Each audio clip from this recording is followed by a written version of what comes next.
alikujanga ananifukuza na shinda nitafanya nini, nachukua hiyo shuka. Alafu unajua single room, alafu ukitoka nje ya gate kuna choo zilikuanga ziko hivi, choo, bafu na malipa kojoa. Unaelewa? Cause nini wanatumia plot na share hizo choo, au tunafanya hapo hivyo jua kali hizo wanagongeza mabati wana share hizo choo. So unapata tu mtu anakojoa anyway. So mimi nilikuwa nendanga nalala kwa hiyo bafu kwa kona. Bafu unapata imemea zile vitu za green.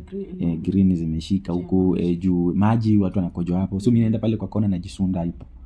Nalala. Japo kuna time yenye msee alinikojolea.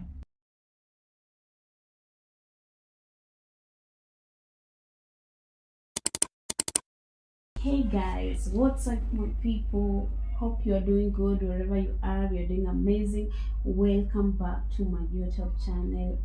If you are new here, my name is Brolin. I know it's been a long time since tuonane huku, but we are back guys, and we are back with another show.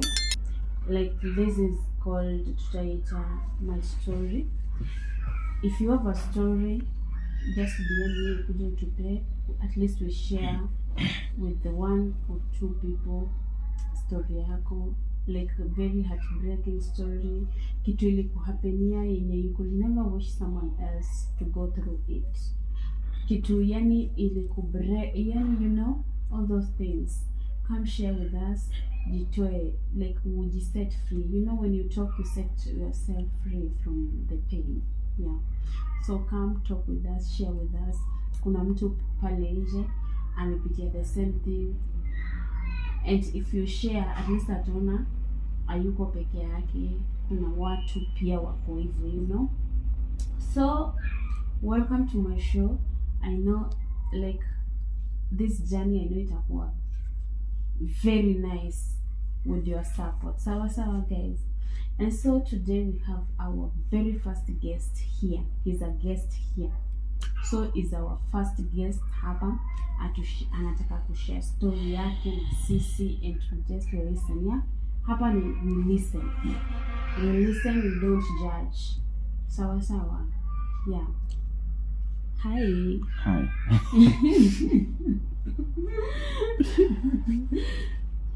How are you? I'm okay.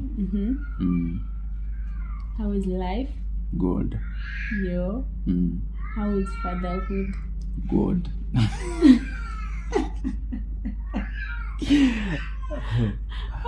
By the way, guys, he's a new father in town. Yeah, me. Yeah, he's a new father in town. Yeah. Sasa utakuwa unashika hivi guest what? Yes. Yeah. Hapana, shika hivyo guest what? So okay. Mimi naitwa Ramsi. Kuna wenye wananijua hapa. Yeah. Kuna wale wageni wenye wanijui. So wageni, mimi naitwa Ramsi. So mnataka kusikia story yangu. Yeah, tunataka tusikie ile story yenyewe. You feel it was like ikukua haikufaa upitie. Like haikukua poa na haikukubamba. Niko na story kadha. Lakini ile main yenye nasema like siwezi wish msee apitie ama msee ajipate mahali kama hapo. Ni kama niseme kakutouch. Tuambie tuisikie. Sasa unajua mimi venye niko hapa hivi Ramsi. Mimi ni mtu nimezaliwa pamoja na mandugu na sister pia. Unaelewa? Okay. Sasa unajua mimi yenye tumelelewa sasa na mtu kama father, ni mtu mwenye hapendangi vitu za ujinga. Like ni mtu mkali. Sasa mimi wacha nitakata vitu zingine ili niende kwa main, yani nifike mbele haraka, yani story inaweza kuwa ndefu. Understand? So mimi kuna venye kulitokea nikakuja nikaona masomo hapana, nikaipiga teke kidogo. Unaelewa? So kaacha shule. Nikaamua niache shule. Unajua kwa sababu gani? Sasa unaelewa ile time yenye huku nje unaona hivi unaona ulikuwa una adolescent. Wacha kuiweka adolescent. Actually ilikuwa hivyo. Unaona? Nilikuwa mtu mkubwa mdogo. Una understand? So nikakuja nikapiga shule kidogo Teke. So vile nilipiga shule Teke ikawa mimi msee mwenye tunawindana na father. Hivi. Unaona? So mimi nilikuwa paka siwezi lala kwa nyumba. Understand? Juu nikilala kwa nyumba mzae atanipata. So mimi nilikuwa ikifika usiku, actually mama hakuwa anakubali about hiyo kitu, anaisupport ya kupiga shule Teke, lakini hangeninyima food. Unaona? Na hangefurahia eti nilikuwa nalala nje. Lakini sasa mimi ningekuja kama ni hii hapa cause dad ni mtu mwenye kurudi kwa nyumba ilikuwa saa 3 saa 4 usiku. So mama na make sure amepika mapema. Nitakula then niende wapi? Kwa best yangu. Lakini pia ikafika point nikakuja nika notice dad ananitafuta sana, ikakuwa mpaka kwa hiyo best yangu sasa sikuwa naenda huko juu sasa anajua huko. So mimi nilikuwa nalala mahali popote. Unaona? Wallahi sikudanganyi. Mahali popote. Kwanza hiyo time nje kwa mandizi. Unaona? Kwa mahindi. Unaona? Kwanza hiyo time nakumbuka mahindi zilikuanga zimemea lakini si eti zimefika ile kuvunwa, hapana, bado ziko tu ile green. Ilikuwa naingia ngoko hivyo na lala. So nikafika hapo nikasema, hii life ya kimzana mzae msitaweza. Hebu ni try kwenda Nairobi. Nakumbuka hiyo time Nairobi sina eti watu wananijua, hapana. Actually hiyo time brother yangu mmoja alikuwa huko Nairobi, ufuichi mwingine alikuwa nje ya country. Huyo siwezi wataja kwa majina, unaelewa? Sasa huyo mwenye ako Nairobi, yeye ana deal na magari za kwenda nyumbani. Unaelewa? Anafanya kwa hiyo kampuni. Okay, so anafanya na nini? Na hizo hizo magari za kwenda Ochani. Okay. So anafanya inaitwaje? Pale country bus hapo. Hapo hivyo anafanya kazi. Alafu yeye ni msee mwenye Nairobi. Nairobi alikuja kitambo. So ni mtu, yeye ni mwenyeji. Yeye ni mwenyeji. Sasa mimi kikawa nikampigia simu, hata nakumbuka baadaye nilikuwa na tududu fulani hapo hivyo ya Nokia. Nikampigia simu nikamwambia, bro, mimi nataka nikuje Nairobi. Akaniuliza mambo ya shule ni aje. Nikamwambia, mimi shule kumeenda nimeacha. Akaniambia, sasa kama unataka kuja Nairobi, wewe tafuta fare. Nikamwambia fare ni pesa ngapi? Akaniambia fare ni 1100, 1100. Nikamwambia ni sawa. Hiyo time ukitaka kujua nilikuwa na akili ya utoto, nikaanza kwenda kurokota ile mahindi yenye malipo wamevuna mahindi. Nienda na rokota nidondoe ile mahindi ili niende niuze. Yaani ninachanga fare kuja Nairobi. So that time hiyo usiku sasa si hiyo siku ni venye aliniambia hivyo nikafanya hiyo kutafuta hiyo mahindi nini nikauza, lakini pesa nilipata hiyo siku niliuzanga 90 bob peke yake. Nakumbuka nafaa nilikuwa na inafoma na 1100. So kwa but mzuri hata sijui ni kulitokea, akanipigia simu hiyo time usiku akaniambia, hata nimefikiria kuna gari yenye nakuja huko, wewe fanya hivi, ukue na fare inaweza kufikisha stage yenye gari itakuchukulia asubuhi mapema. Nikaenda nikakopa best yangu mwingine huko nyumbani fare, nikamkopa so niko na 90 bob, nikawa na 190. Na kufika penye stage huko ilikuwa 80 bob na pikipiki. So asubuhi ndio nikajipanga nikapanda pikipiki mpaka stage. Nikafika nikapata gari huko, nikawaambia nimetumwa na ndugu yangu majina yake ni haya na haya, na wakaniambia wewe ni brother yake. Kweli mnafanana sijui nini. Nikaingizwa kwa gari. Kwanza nikapewa kiti gari ya kuja Nairobi. Nikapewa kiti. Afu kumbuka sikuanga na viatu. Unaona hizi closed shoes mimi hata niona nikiosha gomi ilikuwa mse wa kukanyaga tu chini. Mimi na kiatu no hiyo ni vita. Unaona? So unajua kumbuka tumekosana na dad mambo ya shule.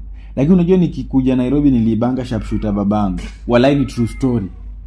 Walai bila hata saizi ukipigia mamangu simu atakwambia, hata babangu tu mwenyewe atakwambia. Nilibanga sharpshooter yake moja hivi refu, alafu initoshi. Nikavaa. Juu naenda Nairobi. Sasa ndio huyo mimi nikaingia kwa gari, tukaingia kwa gari. By the way, I remember hata hiyo time brother yangu akwanga amelipa hiyo kiti, lakini sasa juu anamjua alinibeba tu. Juu hata watu walikuja kwa gari wakajaa gari, mimi nikapewa hii nini ya soda, hii crate ya soda. Nikakalia. Naona paka Nairobi. So vile nilifika Nairobi, brother yangu nilikuwa ndiye amenialika. Yeye ndiye nafaa kuja anichukue. Unaona? Nikafika Nairobi kitu around saa sijui ilikuwa asubuhi mapema sana. Unaona? Asubuhi mapema. Fika Nairobi, nikapigia brother yangu simu. Ananiambia tu anakuja. Hakuji. Kampigia hashiki. Nikafikiria haraka nikasema kuna kazini yangu fulani anakuangu huko Nairobi. Nikapigia hiyo kazini yangu. Kazini yangu akanikujia asubuhi kwa gari. Akanipata nimelala nyuma gari huko nyuma, akanibebea bagi nilikuwa nayo na kiatu yangu tu kubwa yenye initoshi, tukatoka. Unaona? Brother huyo sasa mimi najua naona tu niko fiti. Unaona? Nilikuwa naona tu niko fiti. Juu sitaki shule. Kumbuka hivyo. Na naona watu wenye wanakuja Nairobi wanatafuta pesa, wako na pesa. Sasa shule ni nini? Sasa sijui, kumbe ndio nakuja shule yenyewe. Hapo ndio sikuwa najua ndio najileta shule mimi mwenyewe. Naja shule yenye wazazi wamenipeleka, mwenyewe najileta shule. Akanichukua na alikuwa anafanya kwa store ya mayai. Tukaenda hapo hivyo tukakaa. Actually that time akanipeleka kunywa chai. Unaona? Kunywa chai mimi sikatai, nilikuwa mshamba. Hata chapati waliniwekea kwa serviette. Hata akiwapa atakwambia, nikamuuliza, "Mbona unatufungia chapati kwa tissue?" Unaona? Nikamuuliza, akaniambia, "Hapana wewe usiniaibisha. Hii si tissue, hii ni serviette, inashikanga chakula." Juu alinishikia chapati hivi na serviette akanipea na chai. Unaona? Nikakunywa that day nikamaliza. Do you know that mtu amenialika Nairobi bado hajui penye niko. Hajanipigia bado. Nilifikanga Nairobi hata before 6. Hata before 5 niko kwa gari. Mimi alikuja penye nilikuwa kitu around saa 9 mchana.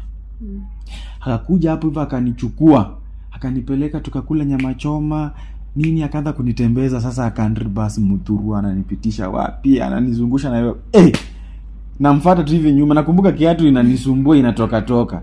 Namfuata tu hivi nyuma. Ni ndugu yangu ule huyo naye, to be too honest.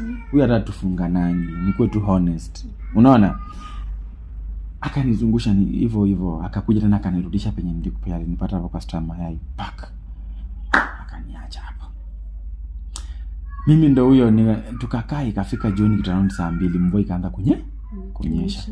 Nikamwambia nikampigia nikamwambia, "Bro, kwani unaishi wapi? Mimi na feel nimechoka na feel tu nipeleke hizo vitu kwa nyumba nilale." Ndugu yangu ndio yeye akakuja akanichukua. Wenye alikuja akanichukua akanipeleka kwa nyumba yake wapi, Kayole. Bali nipeleka kwa nyumba yangu Kayole. Hiyo nyumba tuliingilia kwa dirisha.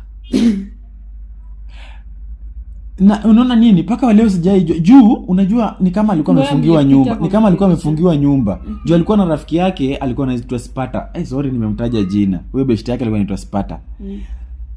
Wakaenda wakavunja hiyo dirisha, tukaingilia kwa dirisha. Hata mimi kwanza waliniingizanga. Huyo Spata ndiye alinibebangi hivi akaniingiza hivi nikaingia. Tukalala. Sasa kufikia hoteli hivi kwa nyumba. Si tunapata na maji imejaa kwa nyumba.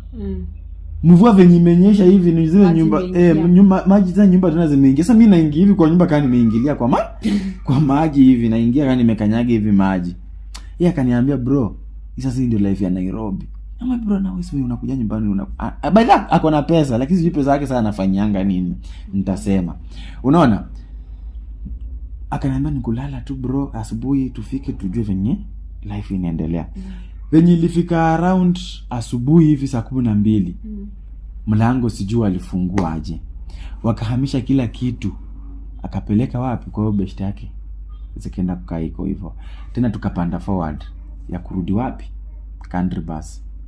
Asubuhi tukakuja tukakaa country bus. Sasa mimi nikaambia kuna kazi yangu pia mwingine alikuwa anafanya kazi huko Nyayo huko Strathmore University.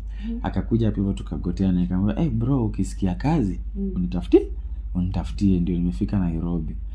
Haya, pia huyo kazini yangu mwenye nimekaa hapo hivyo na yeye akanitafutia kazi nyingine ya kuuza mayai na trolley. Kuna jamaa fulani hapo Mdhurwa alikuwa anataka mtu wa kuuza mayai, akanitafutia jamaa. Mimi nikaenda nikajaribu hiyo kazi. Kuendesha trolley ya mayai by the sea kazi rahisi, is not easy. Hiyo gari kuicontrol kwanza ile kubwa ni ngumu sana. Kanjo akanikimbiza huko, nikaachana trolley ya wenyewe huko, hata sijui kuliendanga aje. Kanjo aliendanga nayo, hiyo kazi kanishinda. Nikakuja nikaanza kubeba maji country bus venye lori na kujanga, alafu inasemekana maji nafaa iende kwa duka fulani. Unaona? Huyo kazi yangu ananipeleka kwa saa 3, tunabeba maji tukipeleka kwa hiyo duka. Nabeba maji tukipeleka kwa, na hizo juice tukipeleka kwa hiyo duka. Hivyo tu. Nikaanza kusukuma. Sasa brother yangu kumbuka alikuwa amefunga nyumba. So mimi nikaacha kwenda kulala kwa brother yangu jana nyumba. Pia huyo sipata kwake nikae. Alafu pia mimi nilikuwa nawasikianga nikiusha stories za Kayole. So singeweza kuzibeba. Nilikuwa muoga. Nikaanza kwenda kulala kwa huyo kazini yangu. Kwa hiyo kazini yangu alikuwa ananitandikia hapo hivyo ma t-shirt nini na lala tu, inafika asubuhi tena tunaingia na hii country bus. Unaona? Mayai wakitaka ipelekwe mahali fulani na mwambie acha nikupeleke, napeleka. Haya, huyo kazini yangu mwingine akaja kanitafutia kazi Strathmore University huko Nyayo.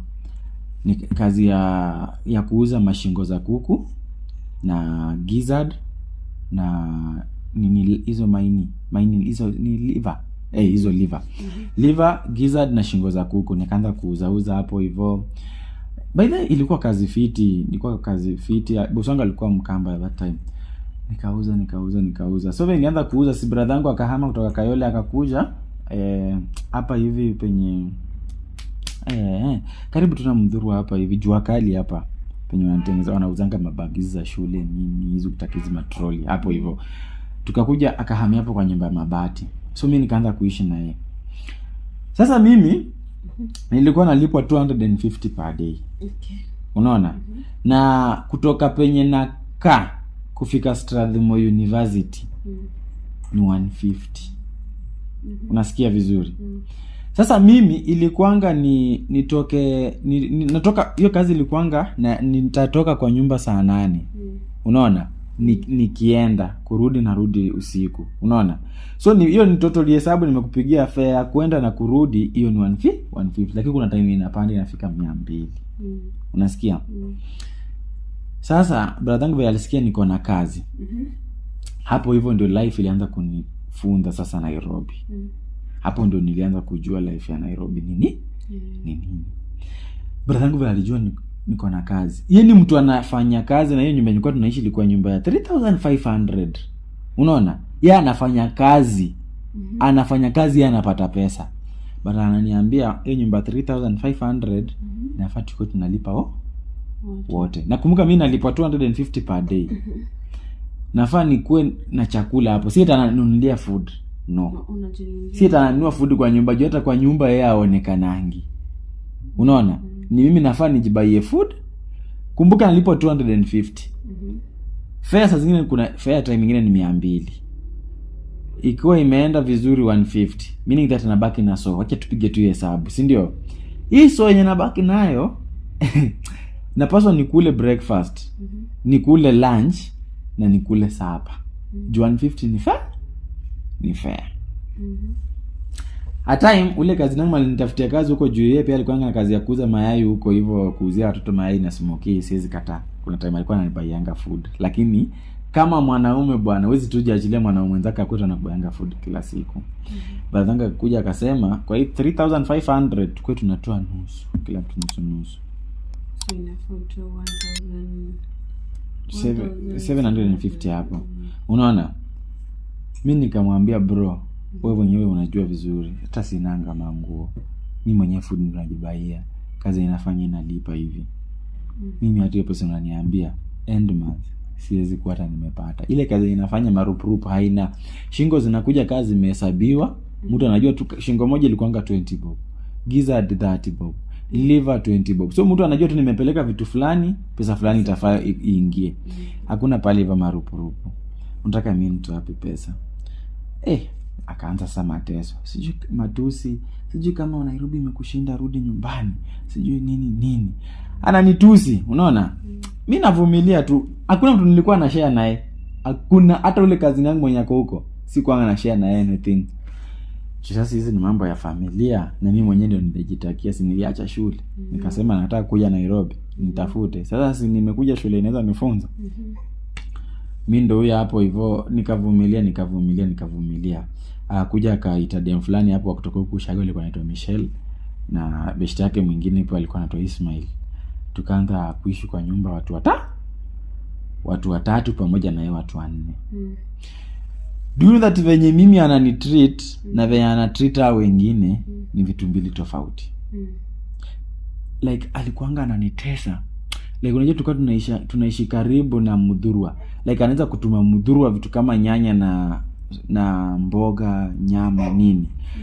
Time tu yenye ndio umetoka hivi unaenda, hata hujafika, hata ndio umetoka tu kitu kama hata 10 minutes zimeisha, ashakupigia simu anaanza kukutusi. Wewe umbwa, wanakutuma uje kutafuta pesa, wanakutuma ununue chakula watu wakule, ushachelewa sijui nini. Na mwambie jamaa, sasa ndio nimetoka kwa nyumba. Sasa tumenipea fare. Unataka niishi maisha gani? Hata kuna dynamite tufikisha tu hiyo food hivi. Akanifukuza. Akaniambia toka kwa hii nyumba na ukuli chakula sijui nini na usai rudi kwa hii nyumba. Anakufukuza hivyo na matusi mbaya. Kuna siku moja akanifanyia hivyo. Kanitusi, lakini sasa bahati mzuri unapenya sasa kama hapa venye tunaishi sasa, unajua huku nje kuna watu wenye wananijua. Unaelewa? Kuna watu wenye naweza toka hapa hivi nje pale tusalimiane nini. So ni same tu mali kama hapo kulikuanga na choo zile za kuuzwa. Hizi zenye msee unapatiana na 10 bob alafu then mtu anaingia. So jamaa alikuwa best yangu. So siku nikaenda tu nikashinda kwa huyo jamaa, nikamsaidia kazi kuuzia watu tissue za choo. Hivyo maisha ikasema inaendelea. Huyo best yake Isma akamuongelesha, ikakuwa amekuja hapo tena, tukarudi kwa nyumba. So mimi nikaanza kuona life sasa inakuwa nzito. Kila time inakuwa sijui nini.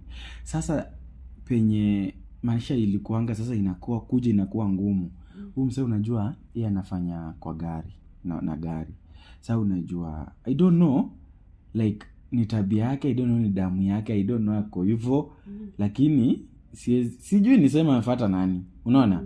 Like msee alikuanga gari kama tuseme maybe wametoka mahali kama huko Western, mchana so wanafika usiku.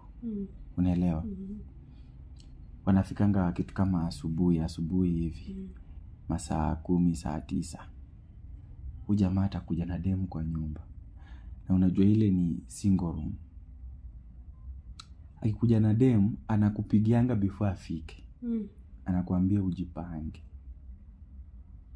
Anakupigia saa ngapi hivyo sasa? Like sasa si gari ishafika ndio wanashusha watu nini. Lasa sijui kama demu alikuanga anatoa wapi, because yeye alifanya kitu once ama nini hapa, ni kitu alikuwa anafanya. Unaona? So akifika ni kama ametongoza demu pale kwa gari, unaelewa? So yeye anakupigia simu anakuambia anakuja na demu, ujipange. Na hiyo kujipanga si tushuke kwa bed ulale hata utandike chini ulale, hapana. Iko ujipange, yani utoke. Sasa ukitoka unaenda wapi? Mimi nakwambia nimekapitia bwana.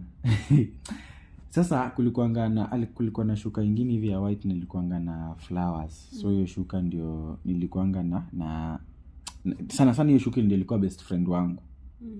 Hii ni true story, si tunaweka chumvi juu ni mtu mwenye naongelea, ni ndugu yangu, damu yangu, unaelewa? So siwezi kuwa namwekelea kitu yenye kufanya, unaelewa?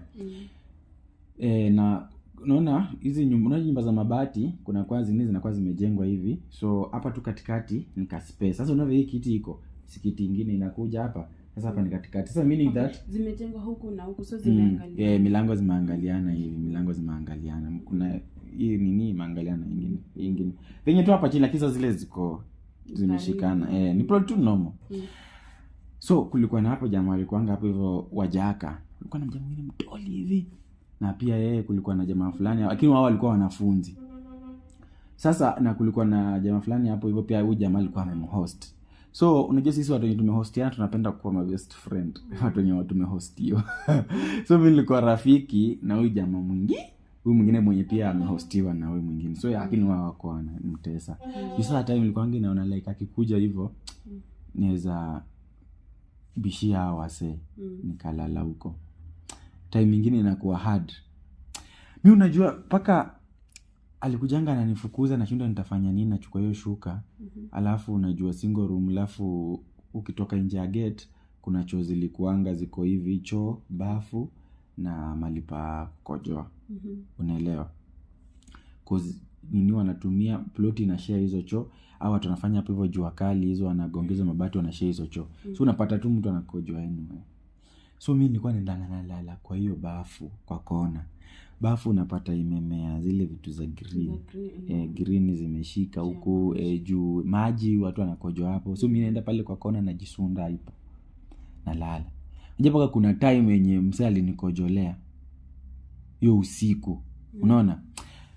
Ama kama ni ngumu kabisa. Unajua sasa mimi ukinini hata ningeenda hapo nyuma sasa naweza sema hawa sio wamenisahau. Unaelewa? Hakika mtu anaweza oji video kama hii na kumbuke story kama hii amaiona nikipitia ama nimeimpigia atasema naongea kitu ya ukweli. Mimi mpaka ilikuwa inabidi nitengeneze urafiki na chokora wa hapo. Like kama niko na kapesa hivi hata ka 20. Sasa unaona unajua chokora ukimbaia ka kitu mnakuwa marafiki. So that nikifukuzwa, nikiambiwa nijipange. Nafanya nini? Naenda hapo chokora na kuanga masha moto nini nakaa nao. Lakini naona kama imeshindikana. Kwanza hapo ilikuanga unaona ya kulala kwa bafu sasa hapo hivyo nyuma. Sikuanga nimezoea na chokora. Lakini sasa akili kanikujanga kaniambia, vipi? Tengeneza urafiki na chokora. Wewe unapitanga hapo hivyo wanakusalimia juu wamekuwa na kuonaona. Wewe tengeneza na urafiki. Yaani ni kitu ilinikujia. Na kweli that idea iliwork. Kwa sababu nilikuwa natoka huko na 20 bob wanasema sijui tubaie chai nini na wapea. So ilikuwa nikitolewa hiyo usiku naweza enda nikae nao. Unaona? Ama kulikuanga na jamaa fulani ni mlemavu mguu. Nilikuwa namuitanga Kobole. Alikuwa anitanga Kobole. Sijui mbona alikuwa anapenda kuniita hivyo. So huyo jamaa hiyo masaa kama ya unajua alikuwa kwa hiyo njia ya country bus. So unajua country bus masaa kama hiyo ni kama asubuhi. Wase wanaenda Mudhurwa kununua vitu, wengine wanaingia kupanda magari waende wasafiri. So alikuanga anauzia hapa mayai asubuhi. Nasema ukijua watu watanunua. Unaona ni asubuhi sana watu wanapenda kitu moto asubuhi. Kama hiyo chokora imeshindikana na sijalala huko bafu sijaenda hapo kwa chokora. So inabidi ndio nikae nao msee. Lakini utapata ataniuliza like masaa kama saa hizo siku anaenda kila siku juu angenishuku. Na pia singetaka kuharibia ndugu yangu jina. Unaona? Juu hata kulikuwa na kazi yangu mimi alikuwa na M-Pesa. Paka hata wale yako na M-Pesa hapo Mudhurwa. But sikuanga nawaambia. Nilikuwa na mimi peke yangu hata nikienda hapo hivyo namwambia leo bwana nimeshinda kulala. Nimeamua tu nikuje tupige naweka kazi. Lakini hata mtama tania anaweza kuambia nimeona brother yako. Juu alikuwa anajua brother yangu. Nikimtaja jina watu wengine hapo anaweza mjua. Juu brother yangu ni famous sana country bus. Nini? Amepita tu hapa saizi na nimemuona na kuku anapenda kuita hiyo time alikuwa anatanga mademu na kuku fulani hivi. Unaona anapita hapa na kuku fulani hivi. Anaenda. So nika survive hiyo time nika survive nini ile masumbuko nini food sisi tunabaiwa nini ikakuwa hivyo. So kama unaweza kumbuka the only thing that I can relate ni Uhuru. Akikalia kiti ya kwanza not tano tena ya kwanza. Ilikuwa kitu kama I don't know kama ni mwezi wa 8 date 5. Lakini nakumbuka ilikuwa date 5 nakumbuka date mwezi ndio sikumbuki. Hiyo siku sasa ndio ndugu yangu alioa. Sasa aleti dem tena alioa. Sasa alioa akaoa dem mrembo sana hapo hivyo. Shemeji yangu mzuri sana akona roho nzuri by the way. So ndugu yangu alioa hiyo time ilikuwa siku za campaign. Unaona hiyo side za country bus huko unajua kuna karibu na tao kuna kwanga kumenuka mbaya sana. So ikawa paka hizo magari saa hizo hazifanyi kazi travel juu ya campaign. Unaelewa vitu vilikuwa mbaya. Unakumbuka hizo vita kuna vita zimekuwa hapo za Uhuru na Raila pale nyuma. Unaona nini hiyo, unaona. Ikakuwa hivyo, unaona. So ndugu yangu akaoa. Na hiyo time nakumbuka alikuwa ameitisha nyama kutoka ushago, nyama amemchomea vizuri, mahindi, chakula, nini, amefanya shopping. That day ndio nakumbuka ndiye alinifukuza. Ya kabisa akaniambia no, sasa mimi naoa. Ngoja kwanza. Hiyo siku alioa, huyo msichana akakuja kwa nyumba akakaa, ndio ukafukuzwa ama before akuje? Sasa unaona huyo dem alikuwa ni kama kwa barabara ndiye anakuja. Yule dem nasikia, according to nasikia alikuwa anafanya kazi in Nairobi. So venye maandamano ilikuwa, unajua kuna kuwa na mabosi wengine. Ni kama alikuwa, siwezi kuwa sure, lakini kama alikuwa anafanya kazi ya ndani. So unajua mabosi hizo kampeni zikiwa, kuna wengine wanaweza kupatia kusafirisha, labda wao anarudi tu kwa nyumba kukaa. So watakangi maybe kukaa na wafanyika. Sasa huyu ikawa ni kama alipewa ruhusa kwenda ushago. So ikawa anakuja kwa boyfriend, cause nakumbuka hiyo time. Date ndio nakumbuka vizuri sana. Date 5, mwezi ndio sikumbuki. Sasa atisedemu anakuja. Sasa wameelewana anakuja tuoane. Unaona. So mimi ndio nikafukuzwa. So Michelle akabaki kwa hiyo nyumba. Lakini Ismail akaambia ndugu yangu, venye unafanyia ndugu yako, hiyo si uzu, hiyo ni unyama. Brother yangu anakuwa mruda akiongea venye anataka sijui nini. Nakumbuka hiyo siku Ismail akasema hata mimi siwezi kaa kwa hii nyumba yako. Ismail akatoka, Ismail akanichukua. Ismail anajua sina do. Ismail akanichukua. Ndio huyo akanipeleka paka kanto. Basi alinifukuza jioni kitu saa 1:00. Ismail tukaenda naye tukaingia kwa hizo magari za Climax, tukakaa hapo hivyo. Nakumbuka hiyo siku Ismail akanipeleka Mudhura tukakula ugali mlima. Tukatoka hapo hivyo tukakuja usiku tukalala kwa magari Climax. So kesho yake sister Ismail alikuwa anaenda wapi? Ushago. Unaona? Alikuwa anaenda ushago. Sister ya Ismail sasa. Sister Ismail alikuwa anaenda sasa ushago. Sasa Ismail akaniambia, "Sasa amesema nenda ushago, sisi tunaweza enda tuishi kwa ile nyumba." Wapi? Kibra. Tukaenda Kibra. Ismail pesa alikuwa nayo tukakula ikaisha. Ndugu yangu hataki kuniona Nairobi. Sasa hizo kazi mimi ilisimama juu ya mambo ya campaign. Hataki kukuona aje? Hataki stories zangu hadi Ismail akimpigia akimwambia hata tusaidie tu chakula. Hataki. Nikimpigia anasema kila mtu na maisha yake. Sasa hizo Michelle ananiambia venye wanakula vizuri, venye sijui nini, venye amenunua hii, na mimi penye niko huko Kibra. Tuko njaa. Hatuna sukari. Tuko na majani. Hatuna gas. Tuko na ile coil. Unaona hii coil yenye wanadunga kwa stima then na coil hizo kuna vitu vingine tunakaa hivyo. Tuto vitu ni riski. Tuko na majani na coil. Hatuna hata shilingi 5. Hatuna hata shilingi 5. Na hapa chini unaona Kibra kuna hizi nyumba zinajengwa, ni tuseme nyumba ya gorofa, ni kama hii. Sisi tulikuwa tunaisemanga nyumba za mabati. Tulikuwa tunazitanga nyumba za mabati za nyumba za gorofa za mabati. So Kibra kuna nyumba kama hizo. Kama kuna msaya kwa hapa anaishi Kibra anaweza tell. Nyumba ni gorofa lakini ni ya mabati. So unapanda hapo. Sasa msee njaa inatuuma na kuna msee mwana pick up down chapo. Unaona? So unajua si eti moshi ya chapo inaenda hivi. Inakuja hivi. Inapanda hivi juu. Wase tuko njaa. Vinyumu zake amka asubuhi anapikanga chapo kutoka asubuhi mpaka usiku. Tena sijui analanga saa ngapi, utampata tu hapo. Kama ni kukopa Isimasha yakopa. Hajalipa. Haizi enda kukopa. Isma alikuwa anaenda na kopa hizo chapo, kuna siku anaenda kukopa za tukapika hivyo strong tea bila sukari tukakula na chapo hivyo. I remember mama yangu tu ndio nimeipigia simu nikamwambia mam, penye maisha sasa imefika mimi imenishinda, like sina kitu chochote tunaweza fanya, sina kazi, hatuna nini, unaona. Mamu hiyo time nakumbuka kanitumianga 325 bob. Hiyo siku hiyo 24 kutoa pesa ilikuanga 24 bob. if I'm not wrong. Juu hata kwa kila mwaka kunaongeza kanga 1 bob. Kama sijakosea ilikuwa 24 bob. Akanitumia mbele. Tukatoka hapo hivyo na Isima tukaingia Katuekere huko ndani huko Kibra. Tukaenda kutafuta samaki. Nakumbuka siku za maandamano na huko ni wajaka watakangi mchezo. Huko watu walikuwa wanapigana sijui nini. Huko ndio maandamano sasa ndio mbaya sana, unajua huko ni Kibra nini. Tukaenda tukatafuta samaki tukakula.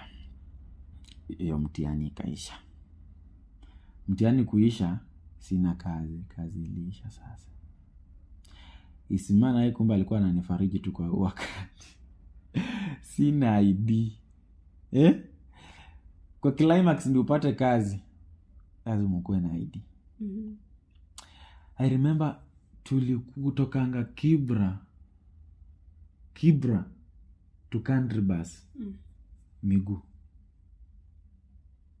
Tumeuya tu kulodisha climax mizigo juu ili tupewe hata kama ni mwenye hata yako 50 100 hivyo, ila sisi tukue na pesa. Ikawa iko hivyo, tukajaribu sasa, tukapata fare, tukawa tunakujanga. Sasa si sister nani anarudi ya Isima. Nafaa tujipange. Pesa yenye tunapata sisi pesa tunaweza chukua nyumba. Bahati kwa Isima akapata pesa, akapata kazi. Akapewa kazi ya conductor ya kuendanga na gari. Sasa mwenye alikuwa ubavu wangu, funiko wangu ameenda. Nikashindwa nitafanya nini Mungu? Nini ndio kweli nitafanya? Isima akaanza kuendanga na gari. Nikabidi sasa. Nikasema maisha mimi nitaishi tu venye inawezekana. Penye tu usingizi itanipata, hapo ndio nitalala. In true story bwana. Penye tu usingizi tu itanipata tu hivi kidogo, ndio nitalala. I remember nimelala kwa street. Ani saa ya kulala najua kweli sina makazi. Unaona? Niko Nairobi lakini sasa sina makazi. Wacha ile yenye alikuwa ananifukuzanga. Hii ni yenye nalala tu. Unaona? Kama wiki. So vile nilala kwa street kama wiki, siku moja nikaenda pale kwa kazini yangu. Najua wengine wataniuliza manguo vipi. Unaona, sasa hiyo time venye nilikuwa nalodisha mizigo kwa magari. Sasa wakanijua. Naweza ingia kwa gari yenye mipaki hapo hivyo, inajua hii gari haitatoka siku ngapi. Naeka hapo hivyo. Ikitaka kutoka si wataniambia. Kwa sasa walikuwa shanta kunijua. Lakini sina makazi. Sasa siku moja nikaingia kwa huyo kazini yangu wa Mudhurwa. Nikamwambia nibaie lunch. So akanibaia lunch, ugali na kichwa ya mbuzi. So time nakula, babangu mdogo akatokea hapo, akakuja pia hapo hivyo. Tuko na same name na yeye. Akakuja akaniambia, kumbona kwanga Nairobi sijui nini. Juu tukiwa ushago tulikuwa tumezana nanga naye. Nikamwambia nini? Nikamuelezea everything. Kumbe alikuwa ameoa. Yeye alikuwa anaishi Kariobangi. Nikatoka hapo hivyo, nikaenda Kariobangi na yeye, nikaanza kusukuma maisha na yeye. Tulisukuma maisha na yeye vizuri, lakini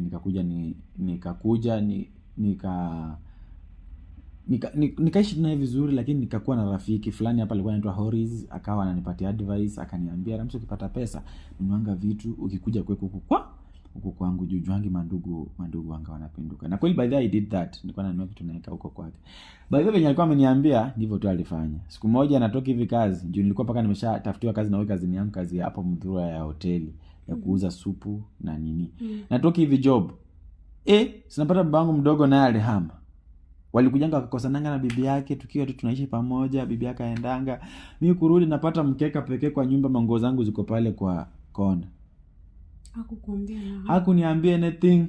Uriza kanambia nilikuambia mandugu kuwa hivyo. Unaona? So mimi nikashukuru by the way, marafiki at least walinijenga. Unaona? So mimi nikalala tu kwa hiyo nyumba. Landlord kumbe alikuwa anajua kesho yake landlord anakuja. Anataka rent. Kumbe alikuwa na rent ya miezi kama 3 hivi. Na hiyo nyumba najua ilikuwa ya udongo ya mawe but ilikuwa tunalipa, ilikuwa kitu kama 3000. 3000 yeah. Nikabaki tu kwa hiyo nyumba. Sasa mama alifika asubuhi akabisha kata kale akasema Ramana msemo juu pia yule anaitwa akajina kama yangu. Utoe vitu nje. Mimi nikatoka nikamwambia tu mtu unaongelelea nilikuwa naishi na yeye hata mimi hapa ameniacha. Kitu yenye tufanye tuanze tu mkataba upya. Mimi nianze tu kukulipanga rent. Usinihesabie yake tafadhali. Wewe unaweza kulipa rent kweli sijui nikamwambia mimi nafanya kazi. By the way sick time nilikuwa nafanya kazi na siwezi danganya sasa nilikuwa na sasa ulikuwa na hiyo pesa ya kulipia ndio uanze kuishi. Nasema hivyo na niko ni 2,000 na nyumba ni 3,000. Nikampea 2,000 akaniambia sawa mimi nimekuelewa nini tuishi vizuri sijui nini. Hapo sasa ndio nilianzia life yangu. So nikapiga life yangu vizuri nini. Nilikuwa nimenunua vitu za plastic. Niko na hiyo picha naweza kuonyesha. Vitu za plastic TV kwa hapo life ishaanza kujipa. Nairobi nasa nini bwana. Ndugu yangu tena ule mwenye alini poison kitambo akaniharibia maisha tena akakuja kwa maisha yangu. Damu ni nzito. Sasa ashajua mimi najua kufanya kazi ya hoteli sijui nini. Akakuja akaniambia bro nataka nikufungulie kazi ya hoteli. Nikakubali. Ukakubali na akili yako mbaya mbovu kabisa. Nikaenda tukanunua vitu masufuria manini akaenda Mthuru akakodesha hoteli akanunua budget ya chakula tukaanza kupika. Nikaacha kazi mzuri nikakuja kwa hii yake nikasahau kazi yenye unaanza ni mbaya. So tunauza vitu profit hakuna. Ile pesa tu ndio inarudi. Profit ikirudi kwa leo inarudi kidogo. Brother yangu akaanza kunitusi. Alinitusi Mudhuru mbele za watu. Mbele ya mama anauza sijui malaya mimi pesa zangu za hoteli unakula na mabibi sijui nini. Akanifukuza kama umbwa. Kwa hoteli mbele za watu Mudhuru peupe. Alikuwa amekuja hapo na dem. Nakumbuka ako na bibi. Ina alikuja hapo na dem. Nikarudi kwa nyumba nikamwambia shemeji kumeenda hivi na hivi. Sasa alikuwa hapa kamehamia Kariobangi penye mimi na Kanga. Karibu.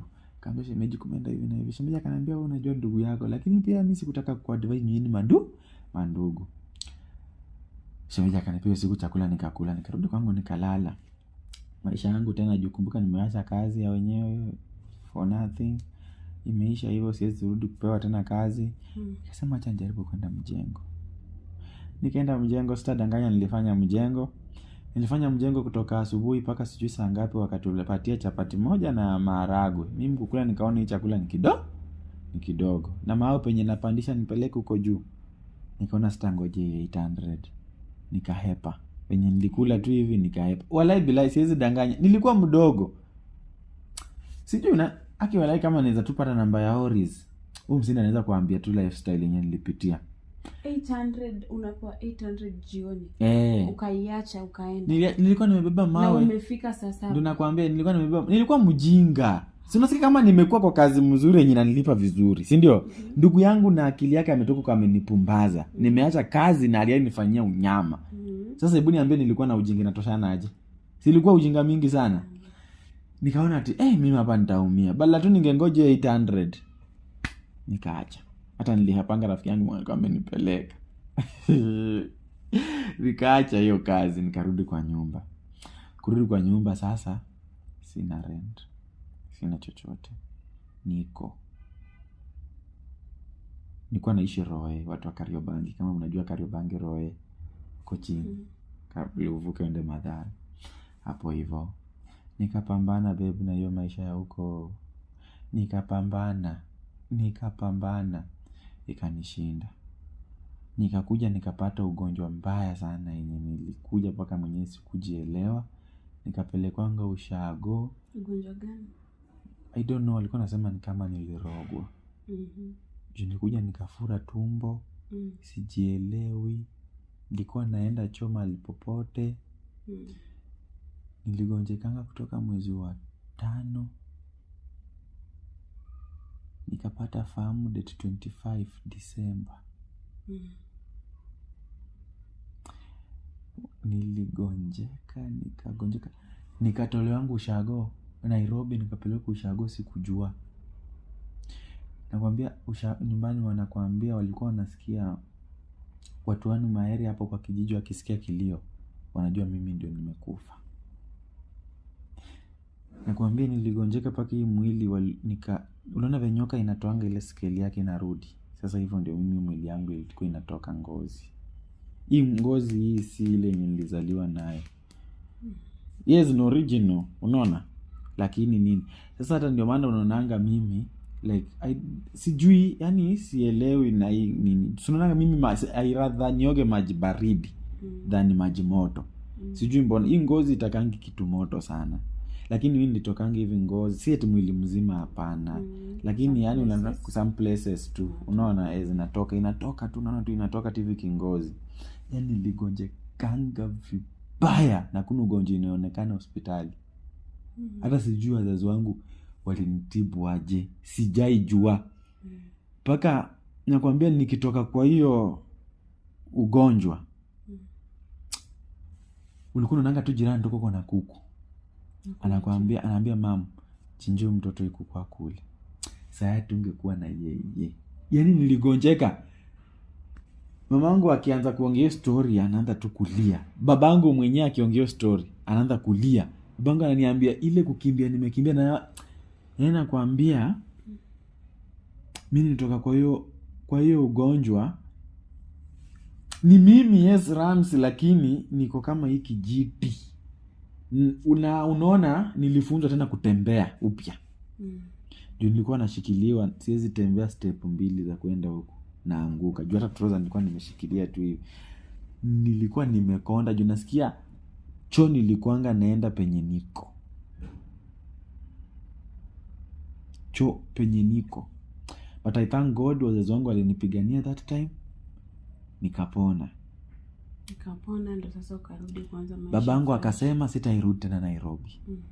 Juu nilirogewa Nairobi. Na mimi sijui nirogewa, mimi siibi kitu ya mtu. But hiyo ilikuwa nimerogwa. Hiyo nayo ilikuwa nimerogwa. Ugonjwa ulionekana hospitali.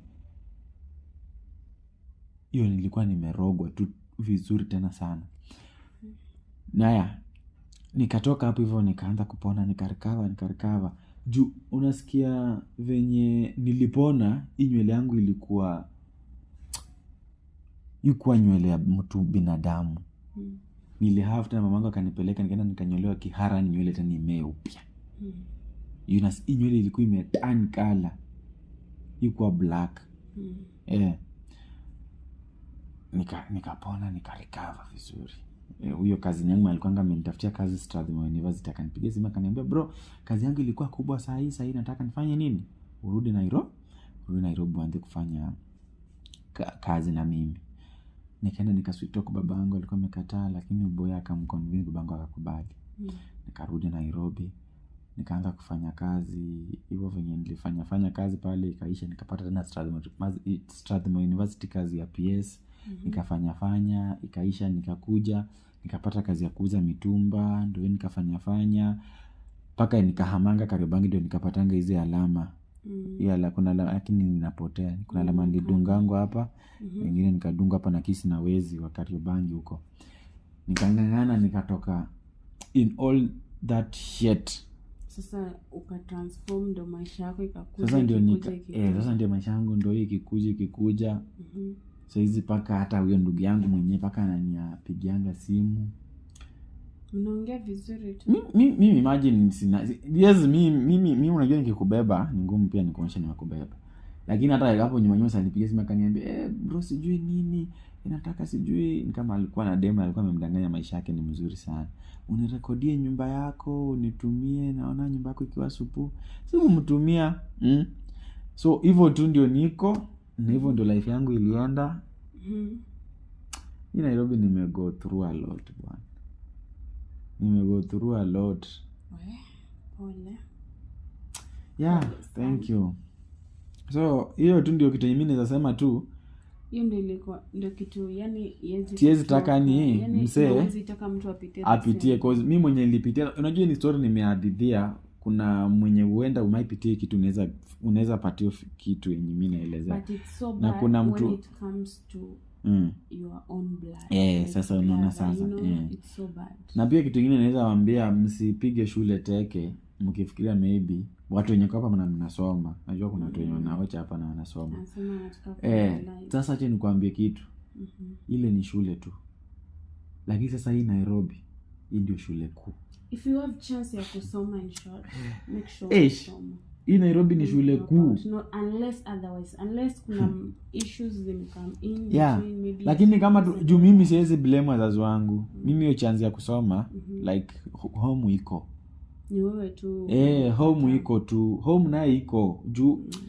Home naye siwezi sema eti sijui hapa. Ni mimi sisi tu watoto sisi wenyewe tu ndio tunakuanga wajinga. Lakini betile maisha ya shule, hiyo shule yenyewe tunaogopanga hiyo.